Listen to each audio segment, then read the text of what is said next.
अभी तक हम लोगों ने लास्ट 2 क्लास में भी पार्लियामेंट के ऊपर क्वेश्चंस किए। पार्लियामेंट से बहुत सारे क्वेश्चंस आते हैं, इंक्लूड्स प्रीवियस ईयर क्वेश्चंस। तो जो भी आज बचे हुए क्वेश्चंस है पार्लियामेंट के ऊपर सारे कंप्लीट कर लेंगे। जो भी लेफ्ट आउट टॉपिक्स हैं उनको भी इंक्लूड कर दिया गया है। सारी चीज़ें क्वेश्चंस के थ्रू भी रिवाइज हो सकती हैं अगर आप इन क्वेश्चंस को भी लगा लोगे। आज जो भी क्वेश्चंस है बाकी उनको फिनिश करते हैं। अराउंड 35 to 40 क्वेश्चंस रहने वाले। पहला क्वेश्चन स्क्रीन के ऊपर, इसका आंसर करने की कोशिश करो। ए, ठीक है, आप लोगों ने ऑलरेडी रीड कर लिया था इसको। चलो देख लेते हैं क्वेश्चन क्या बोल रहा है। Consider the following statements. Statement 1 क्या बोल रहा है, when the Lok Sabha is dissolved, Lok Sabha क्या हो जाती है, डिसॉल्व्ड हो जाती है, उसकी बात कर रहा है। All the business including bills, motions and resolution pending before it और इट कमिटी लैप्सेस। ऐसा होता है क्या? सारे लैप्स नहीं होते, कुछ चीजें जो कंसिडरेशन के लिए होती हैं वो लैप्स नहीं होती, तो ये चीज ध्यान रखना। अदरवाइज लैप्स हो जाती है, लेकिन कुछ चीजें जो कंसिडरेशन के लिए रहती हैं वो लैप्स नहीं होती even after the dissolution of Lok Sabha. तो ये स्टेटमेंट तो गलत है। इसको ऐसे भी सॉल्व किया जा सकता था। अब ट्रिक्स लगाना स्टार्ट कर दो। क्या बोल रहा है, all the businesses including bills, motion, resolution pending before it और commences lapses. All is an extreme statement, और एक्सट्रीम स्टेटमेंट यूजुअली क्या होते हैं, इनकरेक्ट। तो अब ट्रिक्स एंड टेक्निक्स पे भी वर्क करना स्टार्ट करना है। स्टेटमेंट 2 पढ़ते हैं। अ bill pending in Rajya Sabha but not passed bye Lok Sabha lapses on the dissolution of Lok Sabha. क्या बोल रहा है, एक बिल है जो कहां पर पेंडिंग है, राज्यसभा में पेंडिंग है। मतलब वो बिल राज्यसभा में ओरिजिनेट हुआ, लेकिन अभी वो राज्यसभा में ही है। क्या वो लोकसभा में आया है? नहीं। तो क्या वो लैप्स हो जाएगा? वो लैप्स होगा ही नहीं। तो ये वाला स्टेटमेंट क्या है, bill pending in Rajya Sabha but does not pass by Lok Sabha lapses. ये सही है गलत है? Does not lapses. तो ये वाला भी क्या हो जाएगा, गलत हो जाएगा। तो मेरा आंसर क्या हो जाएगा, डी, दैट इज नन। अब जो स्टेटमेंट 2 है, यहां से रिपीटेडली क्वेश्चंस आते हैं कि कौन से बिल लैप्स हो जाते हैं on the dissolution of Lok Sabha. तो ध्यान रखना, जिस भी बिल को लोकसभा टच कर देता है वो क्या हो जाता है, लैप्स हो जाता है। सेकंड स्टेटमेंट में क्या बोल रहा है, बिल पेंडिंग इन राज्यसभा। क्या अभी वो लोकसभा ने उसको टच किया है तो वो लैप्स होगा? नहीं। अब मान लो कुछ और सिचुएशन लेते हैं। फॉर एग्जाम्पल यहां पर मैंने दिया हुआ है, यहीं पर देख लेते हैं कि क्या है, बिल कब लैप्स होगा। तो मैंने बताया जिस बिल को लोकसभा टच कर देगा वो क्या हो जाएगा, लैप्स हो जाएगा। All pending bills in the Lok Sabha lapses. For example कोई भी बिल हो, अगर एक बिल है वो राज्यसभा में ओरिजिनेट हुआ, उसके बाद वो कहां जाएगा, लोकसभा में, क्योंकि बिल को एक्ट बनने के लिए दोनों हाउस की परमिशन लगेगी, फिर प्रेसिडेंट के पास जाता है। एक बिल था राज्यसभा में ओरिजिनेट हुआ, फिर किसके पास गया, लोकसभा, लेकिन लोकसभा डिसॉल्व हो गई तो उसको लोकसभा ने टच कर दिया ना बिल को, तो बिल क्या हो जाएगा, लैप्स। फॉर एग्जाम्पल वो बिल लोकसभा में ही ओरिजिनेट हुआ था और लोकसभा डिसॉल्व हो गई, तब तो बिल खत्म, तो वो बिल क्या हो गया, लैप्स हो गया। दूसरी सिचुएशन क्या दी हुई है, एक बिल है जो लोकसभा ने पास करके किसको भेज दिया था, राज्यसभा ने, लेकिन अभी राज्यसभा ने उसको पास किया था नहीं, तो उस बिल को किसने टच कर दिया, लोकसभा, तो बिल क्या हो जाएगा, लैप्स। लेकिन अगर किसी बिल को दोनों हाउस ने पास कर दिया है और वो प्रेसिडेंट के एसेंट के लिए क्या कर रहा है, वेट, तो फिर वो लैप्स नहीं होगा। ये चीज ध्यान रखोगे। और अगर मान लो कोई बिल था और उस पर प्रेसिडेंट ने जॉइंट सिटिंग बुला दी है तो भी वो बिल लैप्स नहीं होगा। तो ये चीज ध्यान रखोगे। तो बिल लैप्स कब होगा, जब उसको लोकसभा टच कर देती है, लेकिन अगर वो प्रेसिडेंट के पास पहुंच गया तो वो बिल लैप्स नहीं होगा even after the dissolution of Lok Sabha. और अगर जॉइंट सिटिंग बुला ली है प्रेसिडेंट ने तो भी बिल लैप्स नहीं होगा। इजी था। तो यहां पर मैंने दिया अ बिल पेंडिंग इन लोकसभा लैप्सेस। अगर बिल लोकसभा में है तो वो क्या हो जाएगा, लैप्स, चाहे वो राज्यसभा में आया हो या लोकसभा में आया हो, लेकिन लोकसभा ने छू दिया तो वो काम खत्म। अ bill passed by Lok Sabha but pending in Rajya Sabha lapses, क्योंकि उसको किसने टच कर दिया, लोकसभा ने। तीसरा क्या बोल रहा है, a bill not passed by the two houses due to disagreement, और डिसएग्रीमेंट होता है तो कॉन्स्टिट्यूशनल डेडलॉक, तो फिर क्या बुलाई जाती है, जॉइंट सिटिंग। तो जॉइंट सिटिंग के केस में बिल डज नॉट लैप्स। ये चीज ध्यान रखोगे। और अगर प्रेसिडेंट की असेंट के लिए वेट कर रहा है तो भी वो लैप्स नहीं होगा। अच्छा एक बात बताना, कोई ऐसा बिल है जो राज्यसभा में ओरिजिनेट हुआ लेकिन अभी लोकसभा में आया ही नहीं, तो क्या वो लैप्स हो जाएगा? क्यों नहीं होगा? क्योंकि अभी लोकसभा ने उसको टच नहीं किया। जब तक लोकसभा टच नहीं करेगी जब तक बिल लैप्स नहीं होगा। तो ये लिखा, bill pending in Rajya Sabha but does not pass by Lok Sabha does not lapses. ध्यान रखोगे, इजी है। नेक्स्ट क्वेश्चन स्क्रीन के ऊपर, उसका आंसर क्या होगा अब तो तुम लोग दे सकते हो। आंसर क्या है उसका? आंसर तो when the Lok Sabha is dissolve all business including bills, motion and resolution pending before it और कमिटी लैप्सेस। ये भी गलत है। इसका आंसर क्या होगा, some bills and pending assurance that are to be examined by the committee of government assurance do not lapses on the dissolution of Lok Sabha. तो ये जो आंसर मैंने यहाँ पर ए दिया हुआ है, ए नहीं आएगा, यहाँ पर क्या आएगा, डी आएगा। ध्यान रखोगे, है ना, वो स्टेटमेंट ही बता रहा है वो चीजें तो अपने को। नेक्स्ट क्वेश्चन आपकी स्क्रीन के ऊपर ये रहा, इसका आंसर करने की कोशिश करो। हट जाता हूं, ये लो, सभी को दिखाई दे रहा है।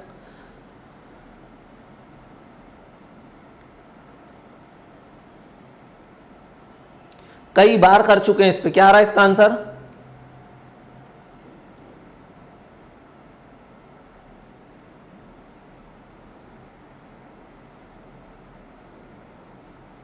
जल्दी बोलो, कितनी बार कर चुके हैं? बी, चलो देख लेते हैं क्या आ रहा है सृष्टि का। सी, चलो देख लेते हैं। Consider the following statement about some of the terms used in Indian parliament. Indian parliament में अपन ने प्रोरोगेशन, एडजर्नमेंट, है ना, फिर और क्या देखी, प्रोरोग होता है, समन कौन करता है ना, एडजर्नमेंट, साइनड आई, ये कई बार अपन ने सारी टर्म्स को देख लिया। तो पहला क्या बोल रहा, prorogation not only terminates a sitting but also session of the house. ये बात सही है भाई, एडजर्नमेंट सिटिंग को खत्म करती है और प्रोरोगेशन पूरे सेशन को खत्म कर देता है, ये अपन ने देखा था। ये बात सही है, ये बात बिल्कुल सही है। तो देखो वन कहां नहीं है, सी में नहीं है, तो सी ऑप्शन एलिमिनेट हो जाएगा। स्टेटमेंट 2 क्या बोल रहा है, adjournment sine die leads to indefinite adjournment of the sitting of the house. हाँ, एडजर्नमेंट साइनड आई का मतलब क्या होता है, विदाउट नेमिंग अ डे, कि अब हम कब मिलेंगे, बोले अब ये नहीं बताया। स्पीकर ने बोला एडजर्नमेंट साइनड आई, बोले अब कब मिलेंगे, कल, परसों, आज शाम को, नहीं, समय नहीं बताया, मतलब एडजर्नमेंट साइनड आई। एडजर्नमेंट साइनड आई के बाद ही तो प्रेसिडेंट क्या करते हैं, प्रोरोग कर देते हैं हाउस को, बोल सकते हैं हम। तो ये बात भी बिल्कुल सही है। सो स्टेटमेंट 1, 2 दोनों जगह होना चाहिए, तो यहाँ पर 2 नहीं है तो ये चला गया। अब 3 और 4 में से एक ही सही होने वाला है, बोल सकते हैं। तो 3 को देखो, adjournment motion is used by leader of the house to bring attention to issue of protocol and order in the house. ये बात सही है। एडजर्नमेंट मोशन कब लाया था, matter of urgent public importance के लिए लाया जाता है adjournment motion. And adjournment motion usually involves element of censure, बोल सकते हैं ना, इसलिए उसको परमिशन भी लगती है प्रिसाइडिंग ऑफिसर की। तो ये लीडर ऑफ द हाउस लाएगा क्या अपने against? Leader of the house usually prime minister होता है इन केस ऑफ लोकसभा, तो क्या वो अपने खिलाफ ही लाएगा क्या एडजर्नमेंट मोशन? तो ये तो बिल्कुल गलत हो जाएगा। तो थर्ड मेरा क्या हो जाएगा, रॉन्ग। तो मेरा आंसर क्या आ चुका है ऑलरेडी, 1, 2 एंड 4, मतलब फोर्थ स्टेटमेंट क्या होने वाला है, correct. No bill lapses if a sitting of the house has been adjourned. Adjournment का मतलब क्या होता है, एडजर्नमेंट मतलब भाई आज 5 बज गए, 6 बज गए, शाम हो गई है, ठंड बढ़ रही है, घर चले जाओ, कल अपन दोबारा मिलते हैं। तो उसमें बिल लैप्स क्यों होंगे, ये तो बहुत हेडेक हो जाएगा अगर ऐसे बिल लैप्स होंगे। तो लैप्स मतलब बिल आप इंट्रोड्यूस करा था, खत्म, सब अब दोबारा फ्रेश लेके आना, समझ में आ गया, that is the meaning of lapse.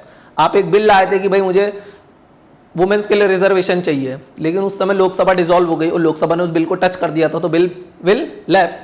Lapse हो गया मतलब अब आप दोबारा से सब कुछ लेके आना वापस, सारी परमिशन जो लगती है वो दोबारा से लेना, क्योंकि बिल क्या हो चुका है आपका, लैप्स हो चुका है। ये समझ में आ गया। Prorogation does not affect the bill और any other business pending before the house. Prorogation में भी ऐसा नहीं कि बिल लैप्स होते हैं क्या, प्रोरोगेशन का मतलब प्रोरोगेशन होता कब है, आफ्टर एडजर्नमेंट साइनड है, स्पीकर बोलते हैं अब हम मिलेंगे, लेकिन कब बोले, समय नहीं बता रहा हूं, तो प्रेसिडेंट समझ जाते हैं कि अब समय हो चुका है, हाउस ने अपना काम कर लिया है, तो सेशन को क्या कर देते हैं, खत्म कर देते हैं, जिसको हम क्या बोलते हैं, प्रोरोगेशन। इजी था। नेक्स्ट क्वेश्चन देख लो। वैसे यहां पर मैंने एक चीज और देखी है, however all the pending notices other than for introducing the bill lapses on the prorogation and fresh notices have to given for the next session। Notice वगैरह क्या हो जाते हैं, लैप्स, लेकिन वो नोटिस लैप्स नहीं होते जो किसको इंट्रोड्यूस करने की बात करते हैं, बिल्स, पर बिल लैप्स होते हैं क्या, नहीं। इजी है। चलो नेक्स्ट क्वेश्चन देख लो। ये कई बार कर चुके हैं, कई बार, कल ही किया था। अब इसका आंसर करो फटाफट। सी, चलो देख लो। A short notice question in parliament is one which. 3 type के क्वेश्चन होते हैं, स्टैड, अनस्टैड और शॉर्ट नोटिस। स्टैड क्वेश्चन मतलब दे आर, हाँ, आंसर्ड ओरली, है ना, और क्या है, सप्लीमेंट्री क्वेश्चन कैन फॉलो। अनस्टैड मतलब नहीं, वो बोले रिटर्न आंसर चाहिए तो supplementary question do not follow. Short notice में क्या है, शॉर्ट नोटिस पे आपसे क्वेश्चन पूछा जाएगा, टाइम दिया जाएगा, आपको आंसर तो रिटर्न में करना है, लेकिन supplementary question can follow. Return में करना है क्या आंसर, नहीं करना है आंसर रिटर्न में। इसमें भी आंसर तो कैसे देंगे, आपको एक शॉर्ट नोटिस दिया, बोले 10 दिन में आप इसका आंसर दो, लेकिन आंसर कैसे दे देना, बोले ओरली। अगर आंसर ओरली दोगे तो फिर सप्लीमेंट्री क्वेश्चन ऑकर हो सकते हैं कि आंसर इज यस। तो यहां पर आंसर क्या आएगा, can be asked in any sitting of the parliament on any day, relates to matter of urgent public importance, this is the answer B. क्यों, क्योंकि शॉर्ट नोटिस क्वेश्चन भी क्या orally पूछे जाते हैं, ओरली इनका आंसर किया जाता है, so they are answered orally, plus supplementary questions can follow, बोल सकता हूं मैं, क्योंकि जहां पर भी आप ओरल आंसर दे रहे हो तो फिर सप्लीमेंट्री क्वेश्चन फॉलो कर पाएंगे। सो यहां पर आंसर्ड इन रिटर्न फॉर्मेट, ये तो बिल्कुल गलत हो जाएगा। Can be asked only by private member, ऐसा है क्या, नहीं भाई, क्वेश्चन तो कोई भी पूछ सकता है, चाहे वो प्राइवेट मेंबर हो या मिनिस्टर हो। तो इसका आंसर क्या हो जाएगा, बी, क्योंकि B is the most appropriate. समझ में आ रहा है, यहां पर मोस्ट अप्रोप्रिएट को चुनना है, तो कौन है मोस्ट अप्रोप्रिएट, बी। स्टैड में और इसमें क्वेश्चन क्या है, इसमें शॉर्ट नोटिस देके मैंने आपसे क्वेश्चन पूछा कि भाई ठीक है समय ले लो फिर आंसर करना, आप पहले फैक्ट्स वगैरह कलेक्ट कर लो। मैंने कोई स्कीम पे पूछा, हो सकता है मिनिस्टर को उस समय फैक्ट्स एंड फिगर्स ना पता हो, तो एक शॉर्ट नोटिस दिया कि आप सारी चीजें जानकारी इकट्ठी कर लो फिर मुझे आंसर दे देना। जरूरी है कि सारे क्वेश्चन एडमिट होते हैं, एडमिट होते ही नहीं है, ऐसे तो मिनिस्टर आंसर ही देता रहेगा पूरे समय। हाँ टाइम भी, हाँ टाइम डिपेंड करता है, वो जो भी हाउस के रूल्स वगैरह रहते हैं। It can be asked with shorter notice than the period of notice prescribe for ordinary question. Easy है। इट इज आंसर्ड ओरली, तो इसमें सप्लीमेंट्री क्वेश्चन कैन फॉलो। अगर आंसर ओरल हो रहा है तो supplementary question can follow. Next question देख लो, ये रहा।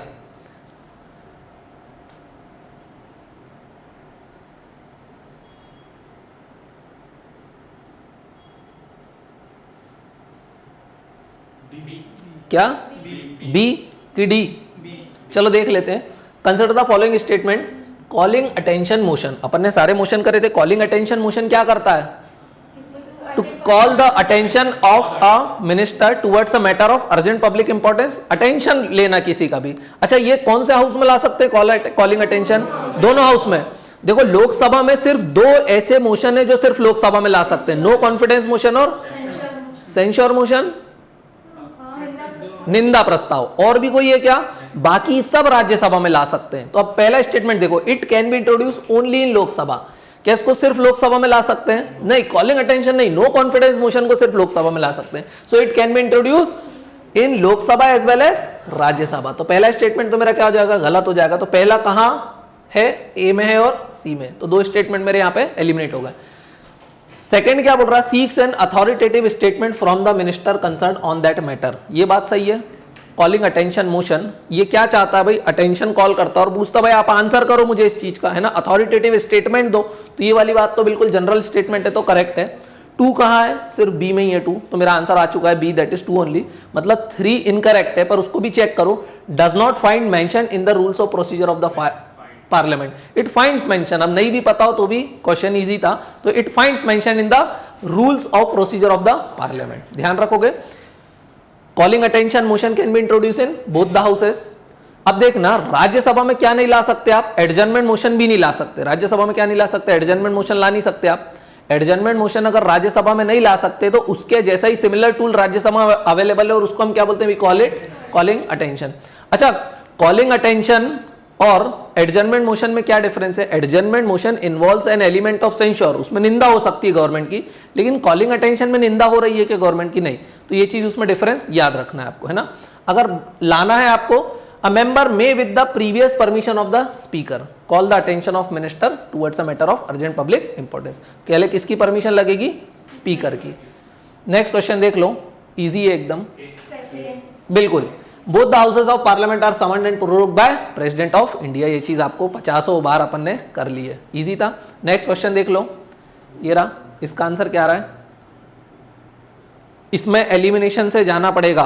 वर्ड समझो, इंग्लिश के वर्ड पढ़ो, उसका मीनिंग आपको पता है तो वर्ड समझ के भी आप कर सकते हो इसका आंसर। फिर मैं बताऊंगा, और बहुत सारी चीजें मैं बता चुका हूं आपको ऑलरेडी, इसलिए ये क्वेश्चन बहुत डिफिकल्ट नहीं है। क्या आ रहा है? C D. शिवम का आ रहा है पहली बार सी। क्या आ रहा है? नहीं आ रहा? चलो देख लेते हैं अब क्या है। The procedure regarding voting and division in the house is governed by article 101 of the constitution and other rules of the house. Under these various method adopted for voting in Lok Sabha are. भाई कोई भी चीज है, कोई भी motion आया, कोई भी बिल आया, उस पर वोटिंग होती होगी लोकसभा में, तो वो वोटिंग की चीजें आर्टिकल 101 में दी हुई है या तो other rules of the Lok Sabha में दी हुई है, यही पूछ रहा है। अब ये क्या पूछ रहा है हमसे? वोटिंग के लिए कौन कौन सी मेथड्स अडॉप्ट की गई है लोकसभा के अंदर, है ना, यही पूछ रहा है। अब देखते हैं। सबसे पहले वॉइस वोट। आपको पता है वॉइस वोट का मतलब क्या है? कि बिल को पास करना है कि नहीं। दोज इन फेवर से yes and those in favour से, दोज आर अगेंस्ट से नोज। सो वॉइस वोट चलता है, यस वॉइस वोट तो हमारे यहाँ चलता है। प्रॉक्सी का मतलब क्या होता है? प्रॉक्सी वोटर्स कौन होते हैं? कि हमारे बदले कोई और वोट दिया है। क्या ये अलाउ है लोकसभा में? कि मेंबर अवेलेबल नहीं है, बोले जहां बच्चे को भेज दिया, तू जाके वोट दिया ना, ऐसा हो सकता है क्या? सो प्रॉक्सी, देखो वॉइस वोटिंग तो अलाउड है, प्रॉक्सी वोटिंग नॉट अलाउड है। अभी दो के बाद ही मैं एलिमिनेट करूं, वन करेक्ट है एंड टू इनकरेक्ट है। टू कहां है?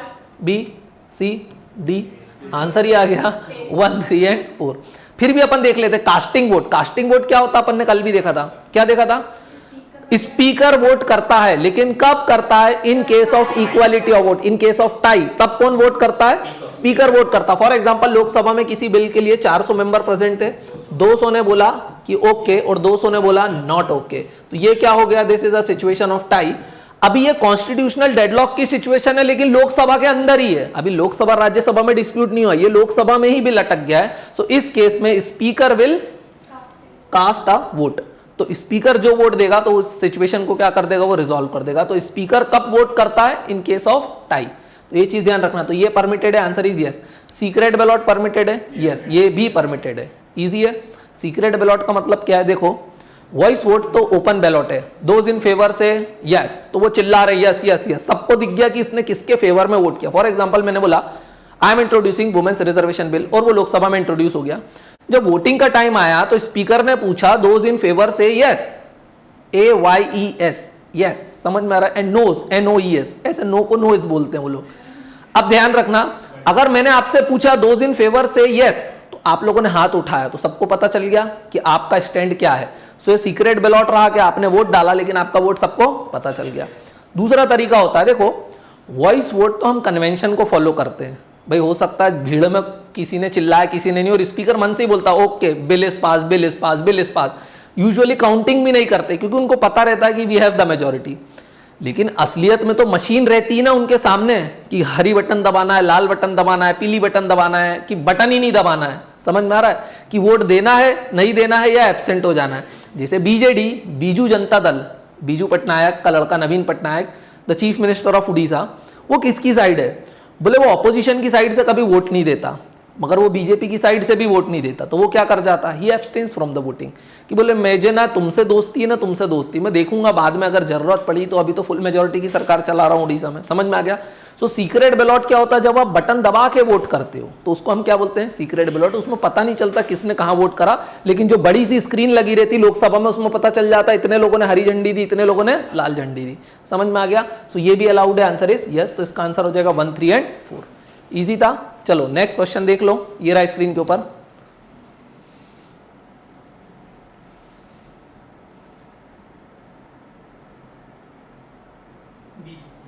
बी, चलो देख लेते हैं किसके बारे में क्वेश्चन है। Consider the following about motion of no confidence. No confidence motion पे 50 बाहर कर लिया अब तो तुमने क्वेश्चन। पहला स्टेटमेंट बोल रहा अ motion expressing want of confidence, अभी नो कॉन्फिडेंस की बात कर रहा है, कॉन्फिडेंस मोशन की बात कर रहा है। पहला statement, a motion expressing want of confidence in an individual minister can not be entertained in Lok Sabha. ये बात सही है, बिल्कुल बात सही है। अगर आपको कॉन्फिडेंस लाना है तो भाई काउंसिल ऑफ मिनिस्टर है कलेक्टिव रिस्पॉन्सिबिलिटी टुवर्ड्स लोकसभा, तो अगर डूबेंगे तो साथ डूबेंगे और उभरेंगे तो साथ उभरेंगे। तो आप ये मत बोलो कि इस अकेले मिनिस्टर पर कॉन्फिडेंस है, नहीं, कॉन्फिडेंस है तो पूरे काउंसिल ऑफ मिनिस्टर पे। तो ये बात सही है कि अकेले मिनिस्टर पे आप ला सकते हो confidence motion, answer is no. पूरे काउंसिल ऑफ मिनिस्टर क्या लेके आता है? Confidence motion. तो ये बात सही है, हाँ।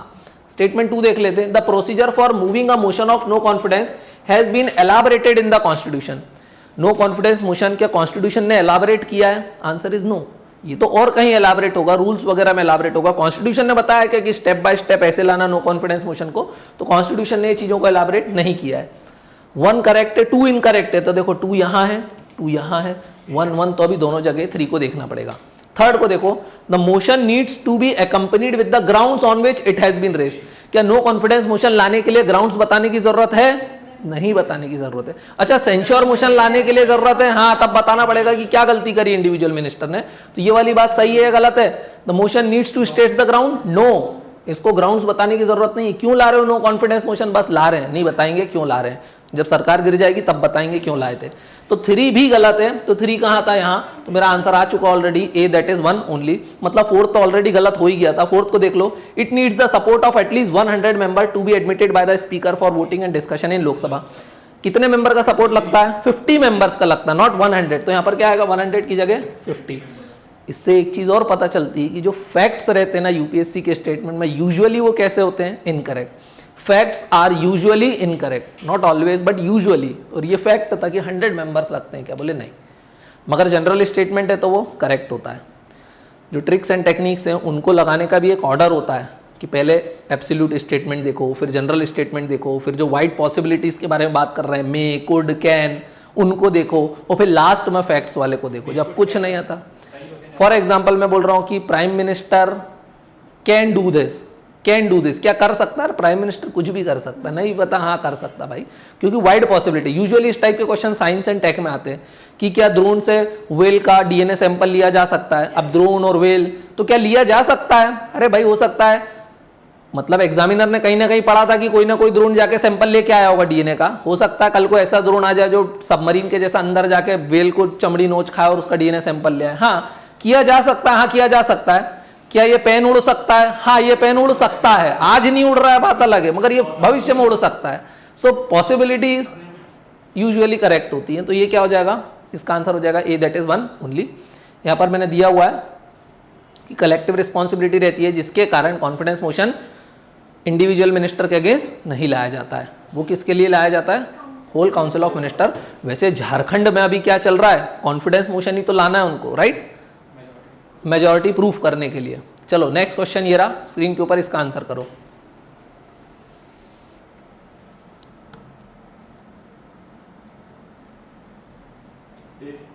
ए, चलो देख लेते हैं क्या आ रहा है। किस पे क्वेश्चन है? Consider the following about 0 hour in the Lok Sabha.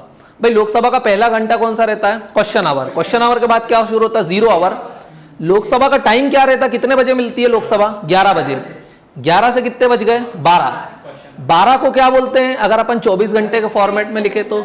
हाँ 0-0 बोलते हैं ना, 0-0 आवर्स। तो बोले क्या है? It's 0 our. 12 बजे को बोला 0 आवर, क्योंकि उसके बाद 1 बजता, 2 बजता, 3, 4, 5, 6 है ना, 24 आवर नहीं, 12 घंटे की क्लॉक में बता रहा हूं, तो इसलिए उसको क्या बोलते हैं? 0 आवर। लेकिन राज्यसभा में पहला घंटा क्या रहता है? 0 आवर से स्टार्ट होता है। राज्यसभा क्वेश्चन आवर से स्टार्ट होता है नहीं।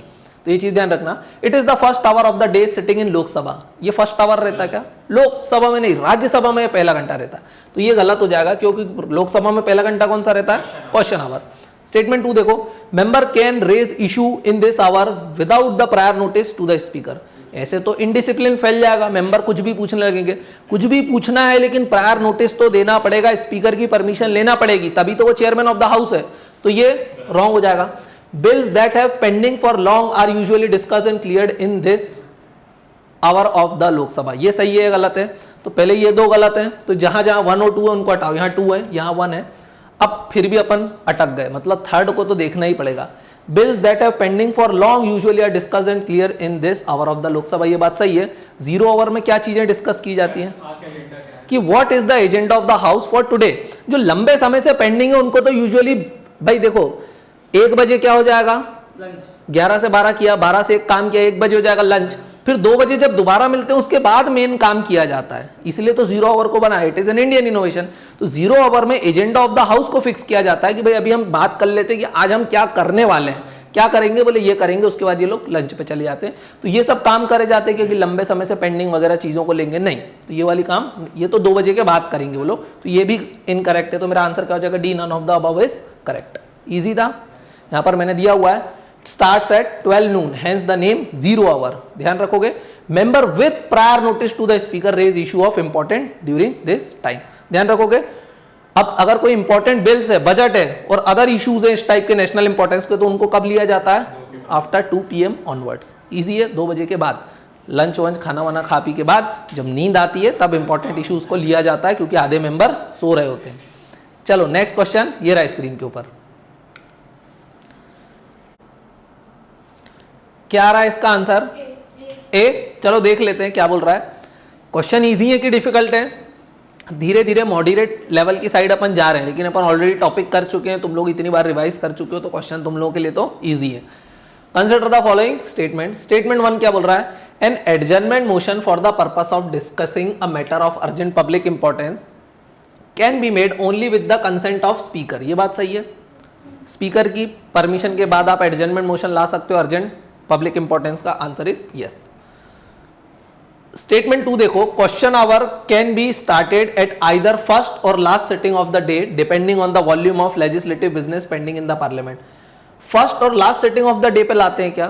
फर्स्ट सिटिंग पे लाते हैं। बस पहले घंटे में ही, लोकसभा में तो यही रूल होता है। तो स्टेटमेंट 2 क्या हो जाएगा? इनकरेक्ट। तो मेरा आंसर क्या हो जाएगा? ए, दैट इज 1 ओनली, क्योंकि किसके बारे में पूछ रहा है? करेक्ट स्टेटमेंट के बारे में बात कर रहा है।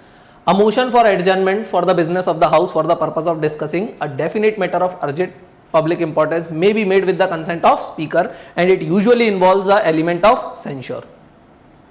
And question our is the first hour of the sitting session of Lok Sabha. और राज्यसभा में क्या होता है, क्वेश्चन आवर के बाद शुरू होता है, तो लास्ट सिटिंग का तो सवाल ही नहीं उठता है। नेक्स्ट क्वेश्चन स्क्रीन के ऊपर ये रहा, इसका आंसर करो। मनी बिल के ऊपर क्वेश्चन है, इजी क्वेश्चन है। मनी बिल कौन से आर्टिकल में दिया हुआ है, आर्टिकल 110। 112 में तो क्या है, वो तो बजट की बात करता है, एनुअल फाइनेंशियल स्टेटमेंट। 110 में दिया हुआ है मनी बिल, डी। चलो देख लेते हैं, बिल्कुल करेक्ट आंसर है D. Article 110 talks about money bill कि अगर ये मैटर्स हैं तो ये क्या कहलाएंगे, मनी बिल। एक और आर्टिकल दिखा था, आर्टिकल 117, उसमें दो टाइप के फाइनेंशियल बिल थे, फाइनेंशियल बिल 1 और financial bill 2। Financial bill 1 money bill के जैसा है दो केसेस में, कि वो सिर्फ कहाँ इंट्रोड्यूस हो सकता है, can introduce in Lok Sabha only with the prior recommendation of president. बाकी सभी मैटर में financial bill 1 is similar to ordinary bill. लेकिन मनी बिल के केस में हम लोगों ने देखा था Lok Sabha has tremendous power. Rajya Sabha क्या मनी बिल को अमेंड कर सकता है, क्या रिजेक्ट कर सकता है, it can only make recommendation and recommendations are not binding on the Lok Sabha. अगर राज्यसभा ने 14 दिन तक एक्शन नहीं लिया तो क्या मान लिया जाता है, Rajya Sabha has pass the money bill, बोल सकते हैं। अब देख ले money bill, a bill is deemed to be money bill if it contains only provisions dealing with all और any of the following matters. भाई उसमें 6-7 चीजें दी हुई हैं, वो आर्टिकल 110 ने बताया, तो उसमें ये डील्स हैं कि नहीं, इम्पोजिशन और ऑल्टरेशन ऑफ टैक्सेस, वो इसकी बात करता है, हाँ इसकी बात वो करता है। Declaration of any expenditure charge on the consolidated fund of India, हाँ अगर इस टाइप का मैटर है तो उसको भी क्या माना जाएगा, मनी बिल, तो ये वाली बात भी सही है। The receipt of money on the account of consolidated fund of India, बोले रिसिप्ट कोई पैसा आ रहा है तो बोले कहाँ आएगा, पब्लिक अकाउंट्स में कंसोलिडेटेड फंड, अगर इस मैटर से डील करना तो वो बिल भी क्या होगा, मनी बिल।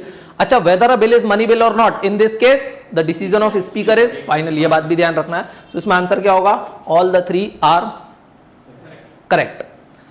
देख लेते हैं, आर्टिकल 110 बात करता है मनी बिल की, और वो बताता है मनी बिल मतलब क्या, तो बोले अगर ये मैटर है तो वो क्या होंगे, मनी बिल। तो इंपोजिशन, एबोलिशन, रेमिशन, अल्टरेशन और रेगुलेशन ऑफ एनी टैक्स, अगर ये मैटर है तो क्या कहलाएगा, मनी बिल। दूसरा, regulation of the borrowing of money by union government, अगर बोरोइंग वगैरह करना है यूनियन गवर्नमेंट को और उस पैसे को रेगुलेट करना है तो वो बिल भी क्या कहलाएगा, money bill. Custody of consolidated fund of India और contingency fund of India, the payment of money into और the withdrawal of money from any such fund, इस टाइप का मैटर भी क्या कहलाएगा, money bill. Appropriation of money out of consolidated fund of India, अगर पैसा निकालना है तो वो बिल भी क्या कहलाएगा, मनी बिल। समझ में आ रहा है, और इस केस में लोकसभा हैज ट्रेमेंडस पावर।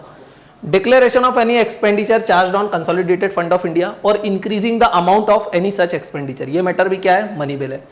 फिर क्या दिया हुआ, receipt of money on the account of consolidated fund of India और पब्लिक अकाउंट्स ऑफ इंडिया और द कस्टडी और इशू ऑफ सच मनी और the audit of account of the union और state, any matter incidental to any matter specified above, या तो ये matter यहां से लेकर यहां तक के मैटर या इनसे रिलेटेड और भी कोई मैटर होता तो वो भी क्या कहलाएगा, मनी बिल। अब देखना, लेकिन कुछ बिल मनी बिल नहीं कहलाएंगे, कौन से नहीं कहलाएंगे, अगर कोई फाइन्स वगैरह लगा रहे हो आप या कोई पेनाल्टी लगा रहे हो तो वो मनी बिल है क्या, वो मनी बिल नहीं है। फिर डिमांड और payment of fees for license, license वगैरह के लिए अगर गवर्नमेंट कोई फीस वगैरह डिमांड कर रही है तो क्या वो मनी बिल कहलाएंगे, वो मनी बिल नहीं कहलाएंगे। Imposition, abolition, remission, alteration, regulation of tax by local authority, तो वो भी मनी बिल में आएगा क्या, नहीं, लेकिन अगर सेंट्रल गवर्नमेंट लगाएगी तो मनी बिल कहलाएगा। ध्यान रखोगे, अगर ये डाउट आता है कि weather a bill is money bill और नॉट, तो इस केस में किसका डिसीजन फाइनल है, decision of speaker is final. अच्छा एक बात बताना, आर्टिकल 117(1) में अपन ने देखा था financial bill 1, financial bill 1 also includes all the money bill, लेकिन मनी बिल तो वो है जो आर्टिकल 110 में दिया हुआ है। सो मतलब क्या है, all the money bills are financial bills but not all the financial bills are money bills. ध्यान रखोगे। नेक्स्ट क्वेश्चन ये रहा, स्क्रीन के ऊपर देख लो। बेसिक्स क्लियर होना बहुत जरूरी है, तभी क्वेश्चंस सारे करेक्ट बनते हैं।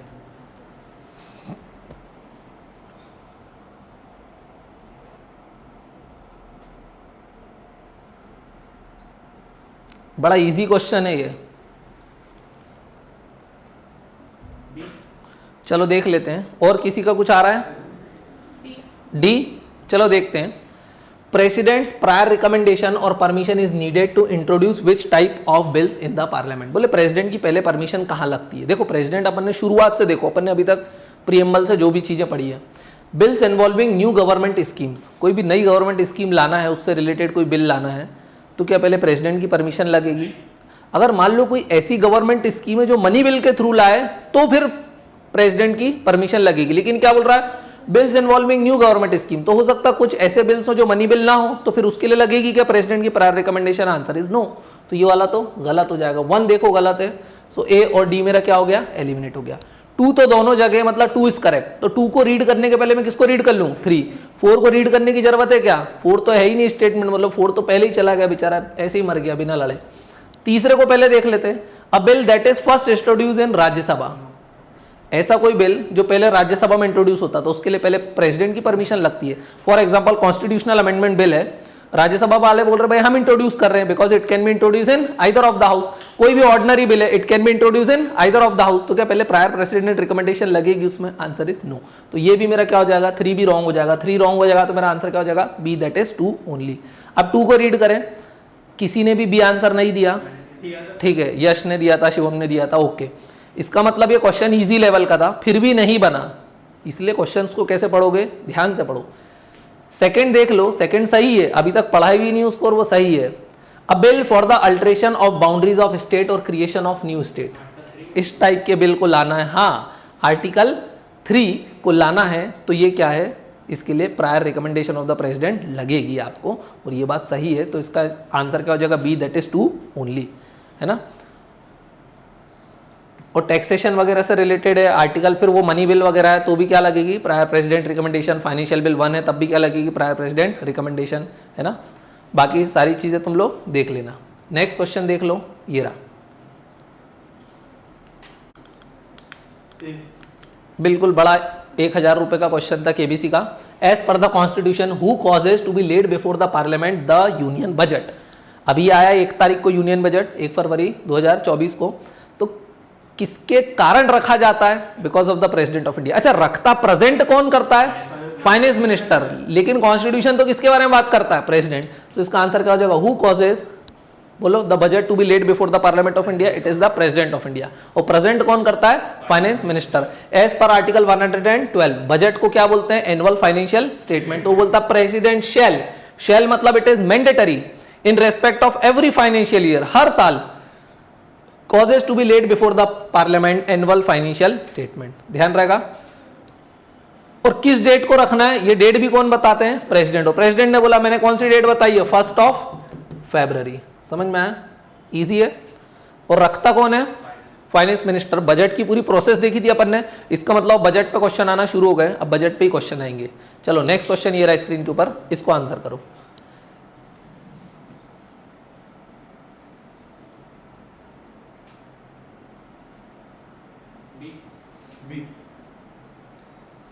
चलो देख लेते हैं, बाकियों का भी कुछ आ रहा है, अपना एक भी नहीं आ रहा है।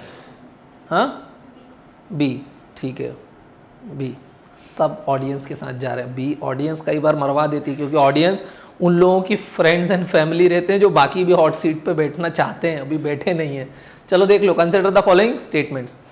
स्टेटमेंट 1 क्या बोल रहा है? No question to private member of parliament can be raised in the question hour of in the parliament. भाई सिंपल, इसका मीनिंग समझ में आया कि नहीं? क्या बोल रहा है?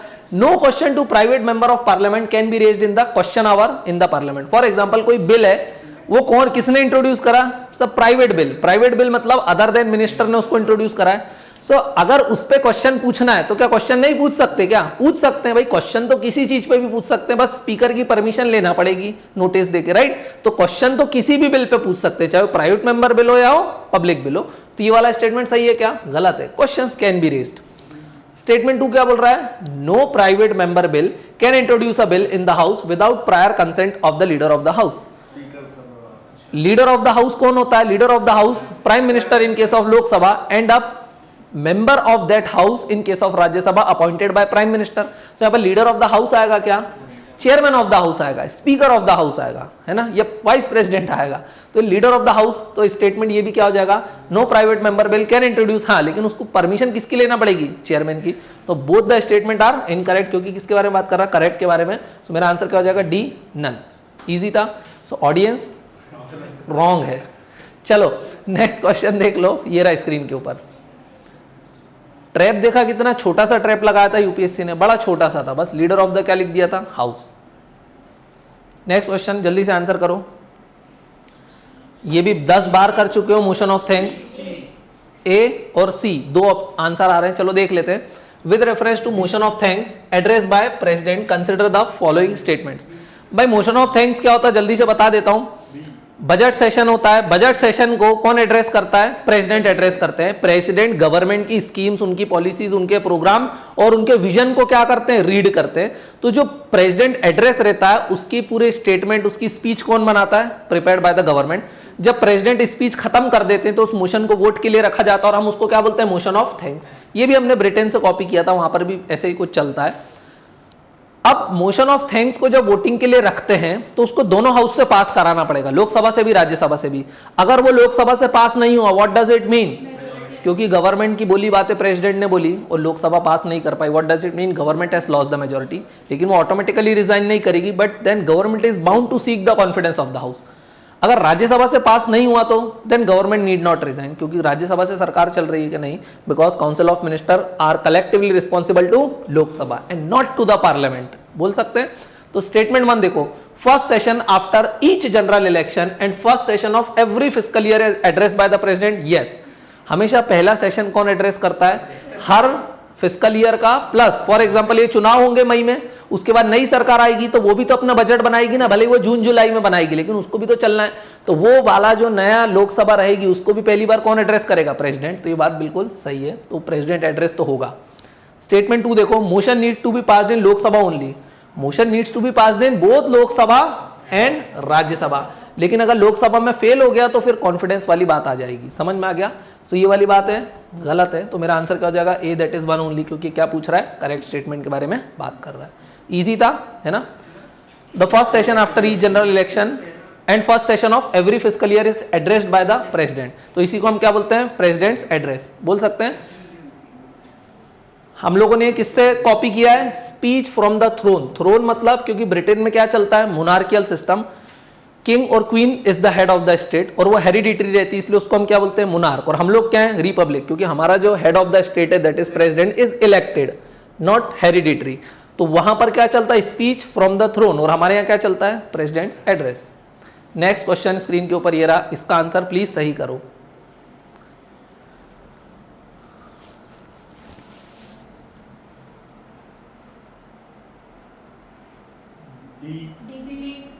हाँ, चलो तुम लोग सब फेल हो गए. चलो अब क्या सी और भी. The business proceeding of the parliament are conducted as mentioned in the. जो पार्लियामेंट में बिजनेस प्रोसीडिंग चलती है वो कैसे चलती है? रूल्स ऑफ पार्लियामेंट या रूल्स ऑफ दैट हाउस चलती है, उसके अकॉर्डिंग चलती है. Provision rules under the constitution. भाई कॉन्स्टिट्यूशन ने पार्लियामेंट को बना दिया है कि भाई there should be a parliament, parliament होना चाहिए, ऐसा कॉन्स्टिट्यूशन ने बोला है. लेकिन अब पार्लियामेंट वर्क कैसे करेगी वो थोड़ी उसने बताया, वो तो rules of business of that house बताएगा. तो ये वाला स्टेटमेंट नहीं हो सकता. Convention as followed by political parties in India. Political parties क्या कन्वेंशन, इनका कोई ईमान धर्म है? कुछ भी फॉलो करती हैं और कैसे ही चलाएंगे हाउस को अगर इनको छुट्टा छोड़ दिया जाए तो, राइट? तो ये भी गलत हो जाएगा. Procedure prescribed in the rule book of the parliament. हाँ, पार्लियामेंट कैसे वर्क करेगा? जो उसकी रूल बुक्स में दिया हुआ है. तो ये वाला स्टेटमेंट बिल्कुल करेक्ट हो जाएगा. Rules of business of government of India is decided by cabinet secretariat. Cabinet secretariat बताएगा कि कैसे काम करेगी सरकार. तो फिर सरकार बोलेगी हम क्या झक माराने के लिए इलेक्शन लड़ते हैं? तो ये बात भी क्या हो जाएगी? रॉन्ग हो जाएगी. तो आंसर क्या हो जाएगा? C. Parliament has been established by the constitution but the business proceeding of the parliament are conducted as mentioned in the parliament rule book, convention etcetera etcetera. The constitution does not detail out the business procedure of parliament. क्योंकि constitution तो एक broad overview देता है कि हम कैसा बनाना चाहते हैं देश को, और बाकी सब चीजें कौन करता है? रूल्स वगैरह करते हैं. और रूल्स वगैरह बनाता भी कौन है? पार्लियामेंट वगैरह. समझ में आया? So constitution is a rule book, लेकिन वो ब्रॉड स्ट्रक्चर देता है और फिर उसमें सब क्लॉज कौन बनाता चलता है? पार्लियामेंट बनाता है.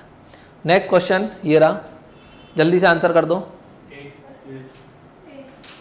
बिल्कुल. क्या बोल रहा है? All bills in order to become a law pass by Lok Sabha and Rajya Sabha must be approved by. देखो पार्लियामेंट कंसिस्ट ऑफ बोलो जल्दी से. पार्लियामेंट कंसिस्ट ऑफ, हाँ. सो पार्लियामेंट का काम क्या? पार्लियामेंट मतलब लेजिस्लेचर, यूनियन लेजिस्लेचर. इसका काम क्या होता है? Law making. इसका काम क्या होता है? Law making. So parliament includes 3 या 4? 3. कौन कौन सा? Lok Sabha, Rajya Sabha and president of India. So for any bills to become act it should be pass by Lok Sabha Rajya Sabha as well as president of India. So अगर लोकसभा राज्यसभा ने अप्रूव कर दिया तो अब कौन की बारी है? प्रेसिडेंट। वाइस प्रेसिडेंट नहीं, ये भी नहीं, ज्वाइंट पार्लियामेंट्री कमेटी भी नहीं हो सकता। इजी है। चलो नेक्स्ट क्वेश्चन देखो, ये क्या लिखा? A bill is referred to joint parliamentary committee for examining controversial provision. Joint parliamentary committee के बारे में अगर आ जाए तो मैंने इसलिए येलो कर दिया है कि वो क्या है, कोई कंट्रोवर्शियल प्रोविजन है बिल के अंदर तो उसको किसको दे देते हैं? Joint parliamentary committee. Usually joint parliamentary committee में मेंबर्स होते हैं, रूलिंग पार्टी के भी हो सकते हैं और नॉन रूलिंग पार्टी के भी हो सकते हैं। पार्लियामेंट्री कमेटी के मेंबर का चेयरमैन कौन डिसाइड करता है? Speaker of Lok Sabha. ध्यान रखोगे। Give insights on the bill to make it better, it recommendations are not binding. वो सिर्फ रिकमेंडेशंस देती, बाकी करता तो वो जो गवर्नमेंट को करना होता है। नेक्स्ट क्वेश्चन ये रहा, इसका आंसर करो। फैक्चुअल है, आइदर यू नो इट और you don't know it. It is better to skip if you don't know the answer, वरना क्या होगा? You will go for negative marking.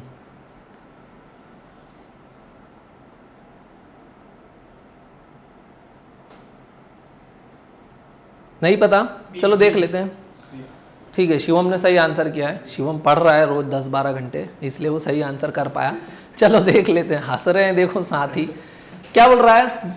This bill act passed by Rajya Sabha few years ago in the first private member bill to get upper house approval in the last half century और so. Last half century मतलब 1950 के बाद से और अभी तक ऐसा पहला बिल है जो किसने पास करा? Private member bill. और किससे पास हो गया? राज्यसभा से, अपर हाउस से पास हो गया।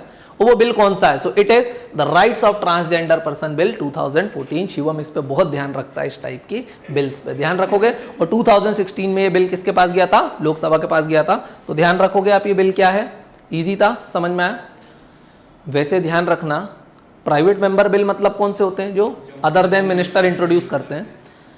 इस बार की लोकसभा में 400 से ज्यादा private bill member bill introduce हुए। कितने बिल इंट्रोड्यूस हुए? 400 से ज्यादा।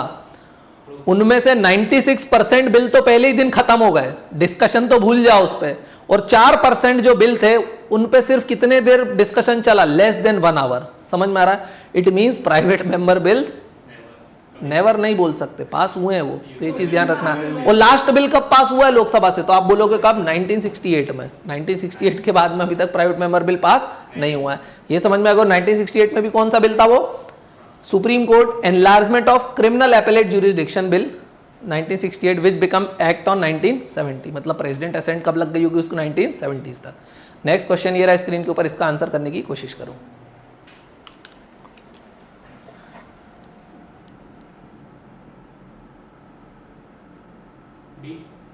क्या आ रहा है?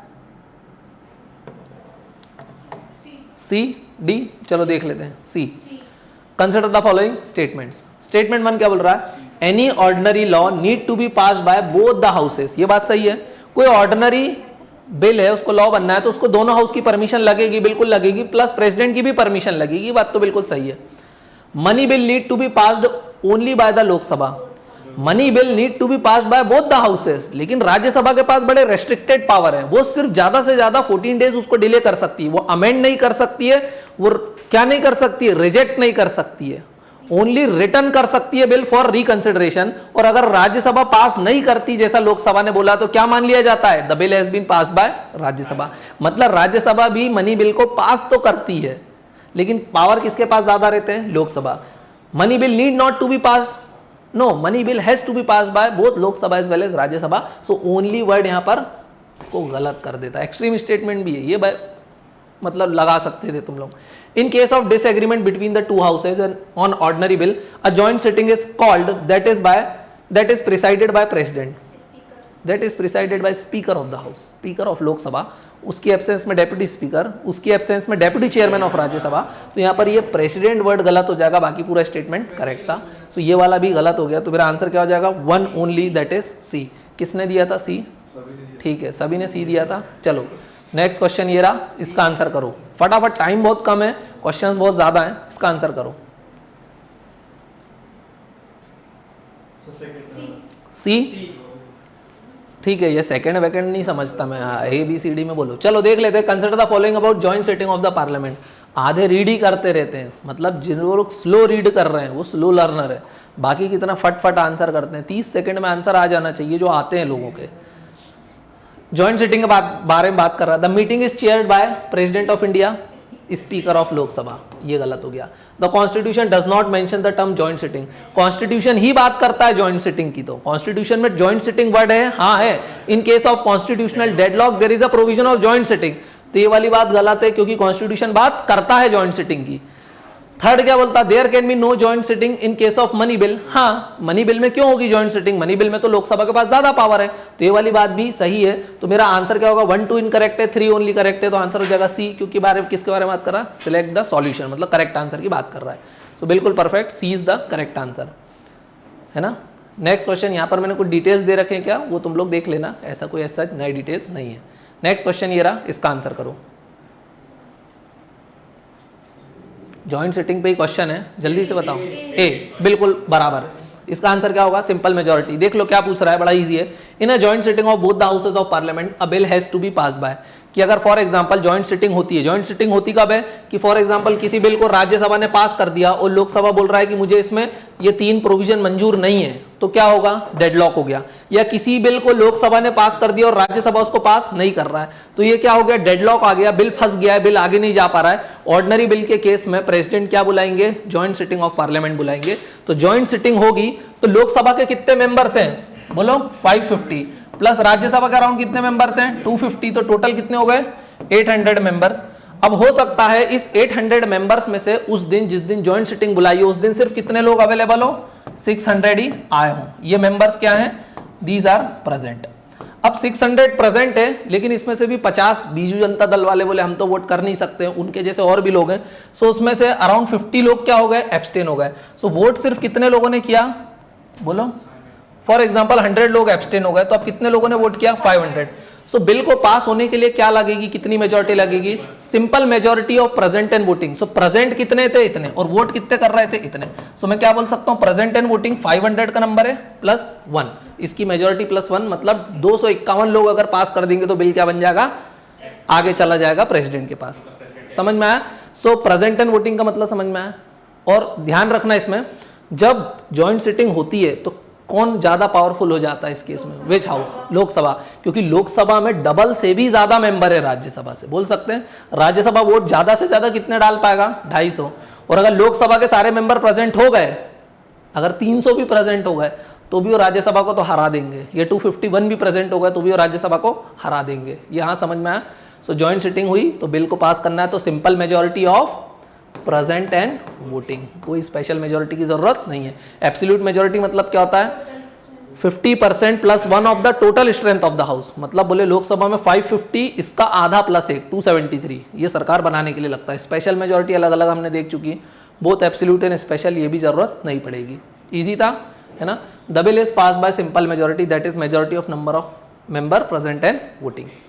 नेक्स्ट क्वेश्चन ये रहा स्क्रीन के ऊपर, इसका आंसर करो। मजा आ रहा है क्वेश्चनों में, थोड़े से ही बचे हैं, 15-16 और बचे हुए हैं बस।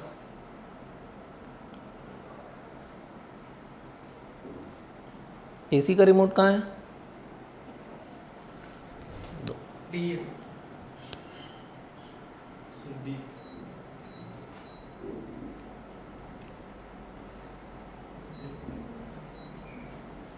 क्या आ रहा है, चलो देख ले, सी डी देख लेते। Consider the following about statutory grants given under article 275 of the constitution. Statutory grants मतलब, स्टैट्यूटरी का मतलब क्या होता है, स्टैट्यूटरी मतलब law made by the parliament, उसको क्या बोलते हैं, स्टैट्यूटरी। तो बोल रहा है consider the following about statutory grant given under article 275 of the constitution. Article 275 में कुछ ग्रांट्स की बातें हैं। स्टेट्स के जो फाइनेंसेस रहते हैं वो इनफ नहीं रहते हैं टू रन द स्टेट्स, इसलिए उनको कौन हेल्प करता है, सेंटर हेल्प करता है। कॉन्स्टिट्यूशन में एक प्रोविजन है under article 280 that talks about finance commission of India. Finance commission का काम होता है डिवोल्यूशन ऑफ फंड, वो बताता है कि सेंटर अपनी आय का नेट प्रोसीड ऑफ टैक्सेस का इतना % किसको दे देगा, स्टेट्स को। वो रिकमेंड करता है, उसके रिकमेंडेशंस बाइंडिंग होते हैं नहीं, मगर सेंटर उनको फॉलो करता है क्योंकि वो एक कॉन्स्टिट्यूशनल बॉडी है, माना अपन ने ये चीज। अब वो ग्रांट्स बताता है लेकिन नेट प्रोसीड्स ऑफ टैक्सेस में बताता है। फॉर एग्जांपल सेंटर के पास टोटल टैक्स कितना आया, अपन पहले भी देख चुके, 100 रुपए टोटल टैक्स आया, लेकिन सेंटर ने बोला भाई 10 रुपए तो मुझे कलेक्शन चार्ज लग गया, 5 रुपए का मैंने सेस वसूल किया और मैंने 5 रुपए का क्या वसूल किया, सरचार्ज। तो बोले सेस सरचार्ज और टैक्स ऑफ कलेक्शन हटा दो, तो कितने रुपए हट गए अब इसमें से, अब टोटल कितना बचा, अब केवल 80 रुपए बचे। इसको क्या बोलते हैं, नेट प्रोसीड्स ऑफ टैक्सेस।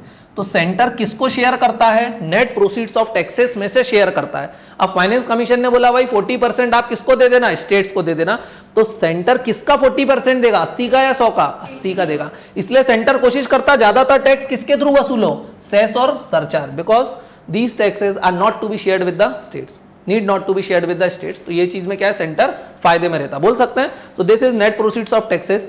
अब नेट प्रोसीड्स ऑफ टैक्सेस किसको देना है, स्टेट्स को। तो जब ये पैसा नीचे किसके पास पहुंचेगा, स्टेट्स के पास पहुंचेगा। किसके पास से पहुंचेगा, ऊपर सेंटर से। सो इसको हम बोलेंगे डिवोल्यूशन। लेकिन ये कौन सा डिवोल्यूशन हो रहा है, ऊपर से नीचे पैसा आ रहा है, तो हम बोलेंगे we call it vertical devolution of fund.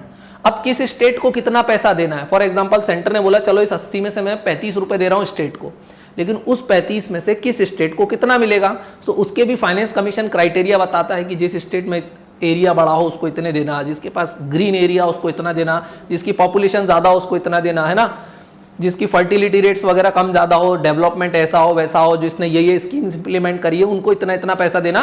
तो फिर जब बिटवीन द स्टेट्स बनता है कि यूपी को कितना देना है, अपने एमपी को कितना देना है ना, दिल्ली को कितना देना है, तो फिर ये क्या हो रहा है, बोलो, this is again devolution, but this is horizontal devolution, कि अब स्टेट्स के बीच में बट रहा। तो एक होता है वर्टिकल डिवोल्यूशन, एक होता है हॉरिजॉन्टल डिवोल्यूशन। अब क्वेश्चन को रीड करें, सारी चीजें समझ में आ गई, कैसे पैसा बटेगा, कौन बांटेगा, कौन सजेस्ट करेगा, it is the finance commission. Statement 1 देखो, article 275 empowers the parliament to make grants to the states which are in need of financial assistance. ये बात सही है। Article 275 empowers the parliament to make grants to the states, जिनको जरूरत है पैसे की, बिल्कुल ये कॉन्स्टिट्यूशन में दिया हुआ आर्टिकल 275, तो बात बिल्कुल सही है, जिनको जरूरत है। अच्छा देखना, which are in need of financial assistance, plus वो अदर स्टेट्स को भी दे सकता है कि नहीं, ऐसा नहीं कि जिसको जरूरत है सिर्फ उसको ही। गुजरात वालों के पास जरूरत नहीं, लेकिन वो बोलेंगे जब मिल रहा है तो हम लेंगे कि नहीं लेंगे, डेफिनेटली लेंगे। The grants given under the sums are allocated from the public accounts of India. पैसा कहां से जाता है, कंसोलिडेटेड फंड ऑफ इंडिया से जाता है। कहां से जाता है, consolidated fund of India. Public accounts में तो वो पैसा रहता है कि बैंक वालों का पैसा रखा है, वो तो रोज निकालना जमा करना पड़ता है, राइट। तो स्टेटमेंट 2 क्या है, इनकरेक्ट। देखो जहां जहां 2 है हटाऊं, 2 ऑप्शन एलिमिनेट हो गए। अब बच रहा है थर्ड स्टेटमेंट। देखो, these grants are given on the recommendation of, NITI Aayog आएगा क्या आएगा यहाँ पर, फाइनेंस कमीशन आएगा यहाँ पर। तो थर्ड स्टेटमेंट भी मेरा क्या है, इनकरेक्ट। तो मेरा डी भी क्या हो जाएगा, एलिमिनेट हो जाएगा। तो मेरा आंसर क्या हो जाएगा, see, that is 1 only. Statement में यहाँ पर कुछ है, article 275 empowers the parliament to make such grants to the states which are in need of financial assistance and not to every state. वो चाहे तो सारे स्टेट्स को ना भी दे, ध्यान रखोगे। डिफरेंट सम में be fixed for different states, क्योंकि हॉरिजॉन्टल डिवोल्यूशन मैंने ऑलरेडी बताया। These sums are charged on consolidated fund of India every year. Easy था, फाइनेंस कमीशन समझ में आया। डिवोल्यूशन, वर्टिकल, हॉरिजॉन्टल किसको कैसा मिलता है, फाइनेंस कमीशन के क्या क्राइटेरिया रहते हैं, वो अपन आगे इकोनॉमिक्स में डील करेंगे। नेक्स्ट क्वेश्चन स्क्रीन के ऊपर ये रहा, इसका आंसर करने की कोशिश करो।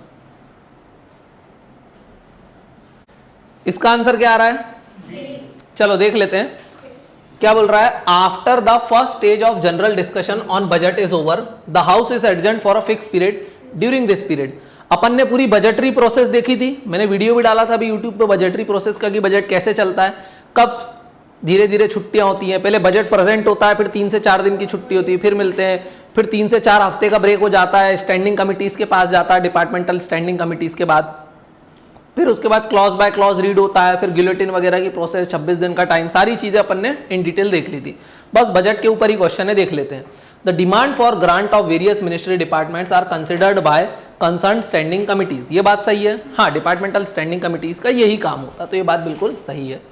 सेकेंड बोल रहा है, public accounts committee prepares a draft report on the provision in the budget. ये है क्या सही, पब्लिक अकाउंट्स कमिटी, इसका काम क्या होता है बताओ।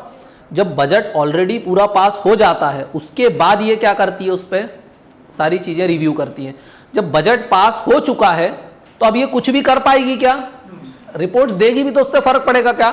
इसका काम मेनली पोस्टमार्टम का है। बोले बजट तो पास हो गया, अब ये क्या है, रिपोर्ट्स वगैरह बनाती रहती, बनाते रहो।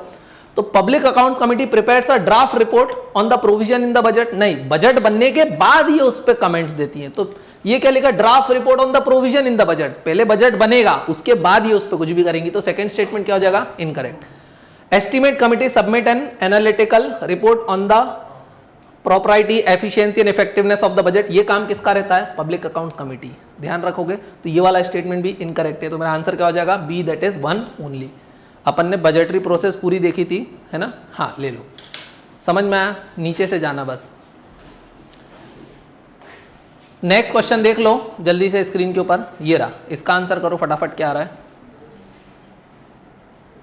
चलो इसका आंसर आ गया ए। चलो देख लेते हैं, सबका सही आया, बिल्कुल करेक्ट। देखते हैं जल्दी से। Consider the following statement. पहला स्टेटमेंट क्या बोल रहा है? The president causes to be laid before the parliament the annual financial statement. 50 बार कर लिया, बिल्कुल ये काम प्रेसिडेंट ही करता है। बजट को प्रेजेंट कौन करता है? Finance minister. और ये काम कौन करता है? प्रेसिडेंट। स्टेटमेंट 2 क्या बोल रहा है? President can make advances out of contingency fund of India to meet any unforeseen expenditure. हाँ भाई, अचानक से बाढ़ आ गई, कहीं अर्थक्वेक वगैरह आ गया, है ना, कोई डिवास्टेशन हो गई, है ना, तो उस चीज में क्या पार्लियामेंट्री अप्रूवल का वेट करेंगे? नहीं। तो उसके लिए एक अलग से फंड है, उसको हम क्या बोलते हैं? कंटिजेंसी फंड, मतलब इमरजेंसी के लिए फंड है। तो उसमें विदाउट पार्लियामेंट्री अप्रूवल प्रेसिडेंट पैसे को निकाल सकते हैं और यूज कर सकते हैं। तो ये वाली बात बिल्कुल सही है। अच्छा, लेकिन कंटिजेंसी फंड में से पैसा निकाला तो उस फंड का पैसा खत्म हो जाएगा, उसको दोबारा रिफिल करना तो कहां से करोगे? Consolidated fund. और कंसोलिडेटेड फंड से पैसा निकालोगे तो अप्रोप्रिएशन बिल रखना पड़ेगा, मतलब पार्लियामेंट का अप्रूवल लेना पड़ेगा। थर्ड स्टेटमेंट क्या बोल रहा है? President can grant a vote of credit to executive to meet unplanned expenditure in the scheme approved by the parliament। ये बात सही है क्या भाई? हम लोगों ने देखा था बजट प्रेजेंट होता है 1 फरवरी, अप्रूव होता है 1 अप्रैल। ये जो 2 महीने का समय है, जब तक बजट अभी पास नहीं हुआ है, इस 2 महीने भी तो गवर्नमेंट को क्या करना पड़ेगा? एक्सपेंडिचर। तो गवर्नमेंट ये 2 महीने के एक्सपेंडिचर के लिए भी पैसा ले लेगी, और उस पैसे लेने को हम क्या बोलते हैं? Vote on account. क्या बोलते हैं हम उसको? Vote on account. तो जो थर्ड स्टेटमेंट है वो क्या हो जाएगा? गलत हो जाएगा। तो मेरा आंसर क्या हो जाएगा? ओनली 1 और 2। तो 1 और 2 कहां दिया हुआ है? ए में दिया हुआ है। इजी था ये, है ना? प्रेसिडेंट के कुछ अदर फाइनेंशियल फंक्शंस भी दिए हुए, वो यहां पर आराम से देख लेना। This is given by parliament when the executive requires money for the causes that can not be immediately clearly stated to the parliament. So vote of credit का मतलब क्या होता है? ये उसका मतलब यहां पर दिया हुआ है। सो वोट ऑन अकाउंट तो अपन ने देख लिया, और वोट ऑफ क्रेडिट क्या होता है? कि it is like a blank cheque. ये क्या होता है? It is like a blank cheque given by parliament to the executive. ये किसके पास दिए रहता है? एग्जीक्यूटिव। कि बोले अभी हम बता नहीं सकते पैसे को कहां खर्च करना है, बस दे दो। समझ में आ रहा है? इजी है। नेक्स्ट क्वेश्चन देख लो, ये रहा स्क्रीन के ऊपर। इसका आंसर क्या आ रहा है बताओ? बिल्कुल, बजट कब प्रेजेंट करोगे? On such date fixed by the president of India. तो आंसर हो जाएगा ए। कई बार कर चुके, रिपीटेडली आ रहा है ना? Budget under president. अच्छा, मान लो एक चीज और यहां पर मैंने इंपॉर्टेंट लिखी है, कोई स्टेट है उसमें प्रेसिडेंट रूल लगा हुआ है, तो उसका बजट भी फिर कौन पास कर देगा? प्रेसिडेंट। और वो भी लोकसभा वगैरह के पास ज्यादा पावर्स आ जाएंगे। ये चीज आपको ध्यान रखना है। नेक्स्ट क्वेश्चन देख लो, वोट ऑन अकाउंट पे फिर आ गया क्वेश्चन। रिपीटेडली क्वेश्चंस कैसे आते हैं? देखो ऐसे आते हैं। इसलिए हर स्टेटमेंट, प्रीवियस ईयर पेपर का एनालिसिस करने का मतलब ही ये होता है कि आप हर स्टेटमेंट का एनालिसिस करो। चलो देख लेते हैं, सी आ रहा है क्या? Vote on account provision is needed because. Vote on account की जरूरत क्यों पड़ती है? क्योंकि जिस दिन बजट प्रेजेंट होता है और जिस दिन बजट पास होता है, उसके बीच का जो 2 महीने का गैप है, उसमें भी तो पैसा लगेगा सरकार को चलाने के लिए। मतलब वोट ऑन अकाउंट में मैं इनकमिंग की बात नहीं कर रहा हूं, मैं सिर्फ पैसा खर्च करने की बात कर रहा हूं। ये चीज ध्यान रखोगे। सो वोट अकाउंट की जरूरत कब पड़ती है? अच्छा देखो, एक होता है वोट ऑन अकाउंट और एक होता है इंटरिम बजट। इंटरिम बजट कब आता है? जैसे गवर्नमेंट ने इस बार क्या रखा है? Interim budget. क्यों? क्योंकि भाई मॉरली ऐसा इंटरिम बजट ऐसा नहीं बोला था कॉन्स्टिट्यूशन ने कि आप इंटरिम बजट रखना। भाई इस बार मई में इलेक्शन है, सो मॉरली गवर्नमेंट के लिए गलत होगा कि वो पूरे साल का बजट रखे। हो सकता है गवर्नमेंट मई के बाद हार भी जाए, तो गवर्नमेंट ने इस बार क्या रखा? Interim budget. कि नहीं भाई अभी हम सिर्फ मई तक का ही बजट रख रहे हैं, राइट? इंटरिम बजट में दोनों चीजें होती है, रेवेन्यू भी होगा और एक्सपेंडिचर भी होगा, मतलब रिसिप्ट पार्ट भी होगा और एक्सपेंडिचर पार्ट भी होगा। लेकिन वोट ऑन अकाउंट में सिर्फ क्या रहता है? Expenditure part. So vote on account is different from interim budget, और interim budget is different from full budget. Full budget कब आएगा? आफ्टर जनरल इलेक्शन, रिजल्ट आएंगे और जो नई गवर्नमेंट आएगी फिर वो क्या प्रेजेंट करेगी? Full budget. The government can not estimate expenditure for various items in advance. इसलिए रहता है क्या vote on account? Government can not estimate expenditure for various items in advance, इसलिए रहता है क्या? चलो नहीं भी पता तो डाउट में रख दो। नेक्स्ट स्टेटमेंट पढ़ो, government needs money before the budget is passed by the parliament. This is the correct. ये तो सही है ना? बिल्कुल, वोट ऑन अकाउंट यही होता है। 2 इज करेक्ट, तो 2 कहाँ नहीं है, 2 सभी जगह, क्योंकि इजी क्वेश्चन है। थर्ड देखो, certain expenditure item of the budget can not be reveal to the public, इसलिए आता है क्या वोट ऑन अकाउंट, पब्लिक को क्यों नहीं बताओगे आप, तो ये तो गलत हो जाएगा। 3 कहाँ है, यहाँ है, मतलब 1 को तो आपको अटेम्प्ट करना ही पड़ेगा। ये थोड़ा सा डिफिकल्ट क्वेश्चन भी है कि 1 अगर डाउट में है तब ये 50-50 की स्टेज पे moderately difficult. The government can not estimate expenditure for various item in advance, ये बात सही है क्या, बोलो जल्दी से। हाँ, गवर्नमेंट ऐसा है क्या कि वो पहले से नहीं बता सकती, गवर्नमेंट को पता है कितना पैसा लगना है तभी तो निकाल रही है, तो ये वाला भी क्या हो जाएगा, गलत हो जाएगा। तो मेरा आंसर यहाँ पर क्या हो जाएगा, see, that is 2 only. Easy था, डिटेल यहाँ पर दिए हुए हैं, आराम से घर पे पढ़ लेना। नेक्स्ट स्टेटमेंट ये रहा, नेक्स्ट क्वेश्चन ये रहा।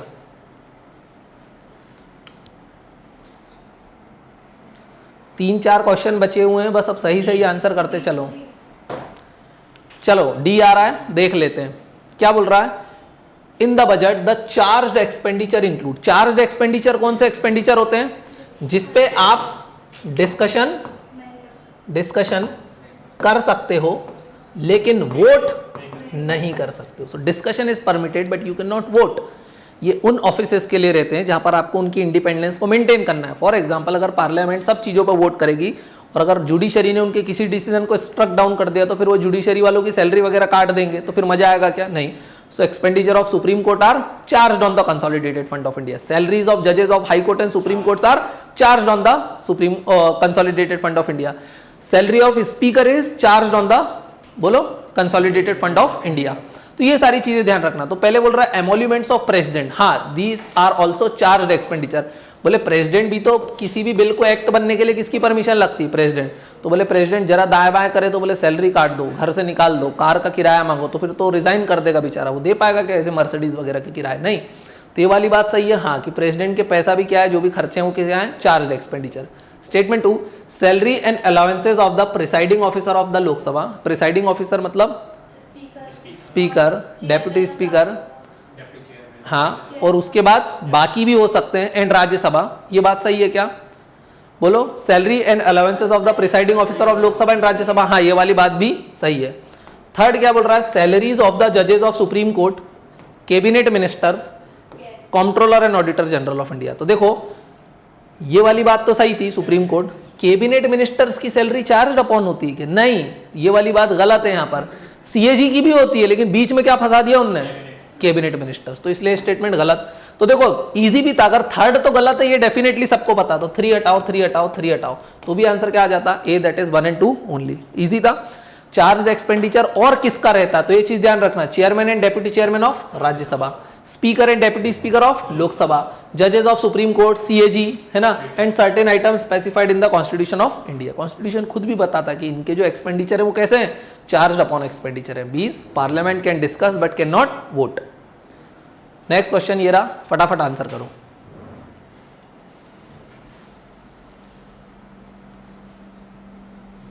एप्रोप्रिएशन बिल की बात कर रहा है। एप्रोप्रिएशन बिल क्यों लाते हैं, पैसा निकालने के लिए क्या लाया जाता है, एप्रोप्रिएशन बिल, है ना। और टैक्स लगाने के लिए कौन सा बिल लाया जाता है, फाइनेंस बिल।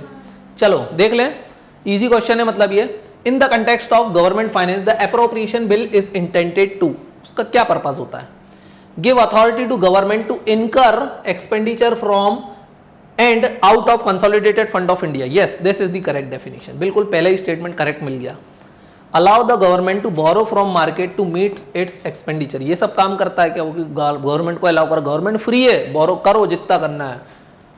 थर्ड बोल रहा, resort to monetize deficit facility by reserve bank of India, बकवास, नन ऑफ द अबव, तो नहीं हो सकता क्योंकि हमारा आंसर ऑलरेडी क्या आ चुका है, ए।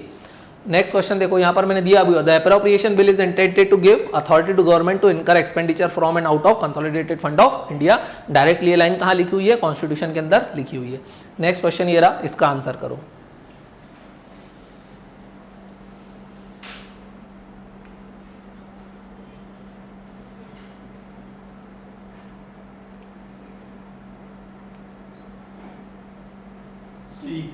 सी, चलो देख लेते हैं क्या आ रहा है। Consider the following statements, it is, first statement क्या बोल रहा है, it is a constitutional obligation of the government to present the budget every financial year. हाँ, आर्टिकल 112 में बात हो गई है कि हर साल क्या रखना है, एनुअल फाइनेंशियल स्टेटमेंट। एनुअल का मतलब ही है कि हर साल रखना है फाइनेंशियल स्टेटमेंट, और उसी को हम क्या बोलते हैं, बजट। तो ये तो कॉन्स्टिट्यूशनल बात है, हाँ, क्योंकि आर्टिकल 112 में दिया हुआ है। स्टेटमेंट 2 देखो, 1 सही है तो बी एलिमिनेट हो गया। Statement 2, the appropriation bill of the budget seek the parliament's approval for withdrawal from consolidated fund of India to meet government expenditure। देखो अभी प्रीवियस ईयर क्वेश्चन एक वो दिखा, फिर ये दिखा, अलग अलग फॉर्म में। मतलब एग्जामिनर क्या पूछेगा पॉलिटी में से, बोले मैं क्या पूछूं, बोले मुझे मेरे माई बाप ने क्या बोला, बोले पार्लियामेंट से ही क्वेश्चन पूछना तू। अब बोले मैं घुमा फिरा के इधर उधर बस वही चीजें पूछूंगा, तो ये बात सही है, बिल्कुल बात सही है। अप्रोप्रिएशन बिल क्यों रखते हैं, अप्रूवल लिया जाता पार्लियामेंट का to withdraw money out of consolidated fund of India. Third देखो, appropriation bill is introduce after the finance bill in the parliament. ऐसा है क्या, नहीं, ये बात गलत है। देखो अप्रोप्रिएशन बिल है पैसा निकालने के लिए, फाइनेंस बिल है पैसा लाने के लिए, टैक्स वगैरह लगाने के लिए। तो ऐसा है क्या कि उसके बाद ही होगा, ऐसा कोई जरूरी नहीं है। तो इसका आंसर मेरा क्या हो जाएगा, सी, दैट इज 1 और 2। इजी था। यहां पर मैंने कुछ कुछ चीजों का स्टेटमेंट देख लिया है। बजट एंड स्पीच के डॉक्यूमेंट्स के कितने पार्ट होते हैं, 2 पार्ट, पार्ट ए और पार्ट बी। पार्ट ए में क्या रहता है, macro economic part of the budget. Macro economic मतलब इकोनॉमी एज अ होल की बात करता है वो, where various schemes are announced part A में, and allocations are made to several sector, कि बोले इस सेक्टर को इतना पैसा दिया, इस स्कीम को इतना पैसा दिया, उस स्कीम को इतना पैसा दिया। वो सारी बातें कहां करी जाती हैं, part A of the budget में। Priorities of the government are also announced in this part, कि हमारी प्रायोरिटीज क्या है, बोले हम क्या क्या करने वाले हैं, इतनी सड़कें बनाएंगे, ये बनाएंगे, वो बनाएंगे, समझ में आया। Part 2 deals with finance bill, कि अब किस पे कितना टैक्स जड़ेंगे, ये भी लो साथ में, मतलब स्कीमें तो खूब देख ली, अब टैक्स भी देख लो। Which contain taxation proposal such as income tax, revision and indirect tax, कि बोले किस पे डायरेक्ट टैक्स कितना लगेगा, इनडायरेक्ट टैक्स लगेगा, इनकम टैक्स कितना लगेगा, कॉर्पोरेशन टैक्स कितना लगेगा, समझ में आ रहा है। कोई नया टैक्स इंट्रोड्यूस करा तो वो सब चीजें कहाँ बात करेगी गवर्नमेंट, पार्ट 2 में। सो पार्ट 2 में किससे रिलेटेड बातें होती हैं, फाइनेंस से, फाइनेंस बिल से रिलेटेड होती है। और पार्ट ए में new schemes, policies and program से रिलेटेड बात होती है। इसलिए बजट आता है तो तुरंत यूट्यूब के चैनल वाले एक्टिव हो जाते हैं, बोले आ गया हमारे लिए एक नया डॉक्यूमेंट। क्यों, क्योंकि अब हम क्या अनाउंस करेंगे, जो बजट में स्कीम्स, पॉलिसीज एंड प्रोग्राम की बात हुई है, तो अब हम बस यही बताएंगे कि वो पॉलिसीज की बात क्या है, क्या क्या करता है, ये वो, और व्यूज वगैरह आराम से गेन करेंगे। नेक्स्ट क्वेश्चन देख लो, स्क्रीन के ऊपर ये रहा, इसका आंसर करो।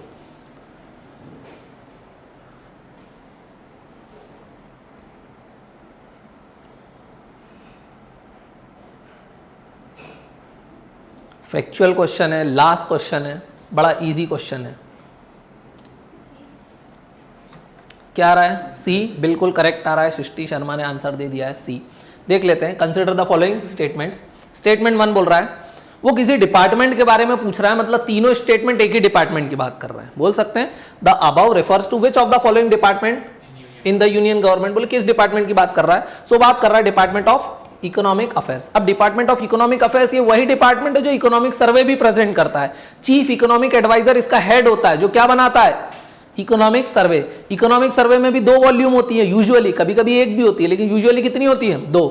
एक पिछले साल की पूरी बातें करता है और एक अगले साल की बातें करता है, फ्यूचर प्रोस्पेक्ट्स की, राइट। इसलिए economic survey is very important document for all of us, है ना। It's like Bhagavad Gita for UPSC aspirant. तो ये क्या, डिपार्टमेंट ऑफ इकोनॉमिक अफेयर्स। अब उस पर 3 स्टेटमेंट करेक्ट दिए हुए हैं, वो भी रीड कर लेते हैं। The department is responsible for the preparation and presentation of union budget to the parliament. Preparation कौन करवाता है, डिपार्टमेंट ऑफ इकोनॉमिक अफेयर्स। ये किसके अंडर वर्क करता है, अंडर फाइनेंस मिनिस्ट्री। किसके अंडर वर्क करता है, अंडर मिनिस्ट्री ऑफ फाइनेंस। तो ये चीज ध्यान रखोगे, हाँ, तो ये काम ये करता है, बिल्कुल करता है। External finance assistance received by India can be monitored by this department, बिल्कुल सही है। अगर कहीं विदेशी सहायता आई है तो उसको भी कौन मॉनिटर करता है, डिपार्टमेंट ऑफ इकोनॉमिक अफेयर्स।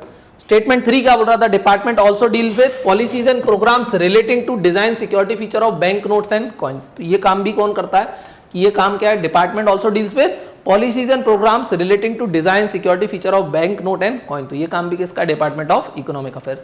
अगर ये 2 स्टेटमेंट नहीं भी पता होते ना, तो पहले स्टेटमेंट से पता चल जाता है कि प्रिपरेशन ऑफ बजट किसका काम होता है, डिपार्टमेंट ऑफ इकोनॉमिक अफेयर्स, क्योंकि बजट अभी 3-4 दिन पहले ही आया है। तो ये सारी चीजें अपन बार बार हर साल पढ़ते हैं। सो स्टेटमेंट 2 और 3 नहीं भी पता होता तो एक ही स्टेटमेंट पर पता चल जाता है कि किसकी बात करना चाह रहा है, department of economic affairs, and it works under finance ministry.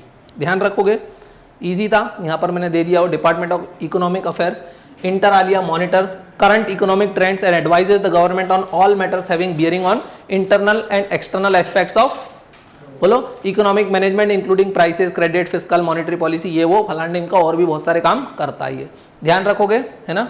Technical assistance भी देता, लाइक फूड एंड एग्रीकल्चर, फिर ILO, यूनिडो, एक्सेप्ट देख लेना, बाकी चीज़ें मैंने यहाँ पर ऑलरेडी मेंशन की हुई हैं। समझ में आ गया, इतने डिटेल की ज़रूरत नहीं है, जो बेसिक क्वेश्चन था वो आप लोगों को बनना चाहिए। सभी को सारी चीज़ें समझ में आई, इजी था, पार्लियामेंट के सारे क्वेश्चंस फिनिश होते हैं। अब अपन नेक्स्ट क्लास से क्या शुरू करेंगे, पार्ट 5 फिनिश किया, अब क्या शुरू करेंगे, पार्ट 6।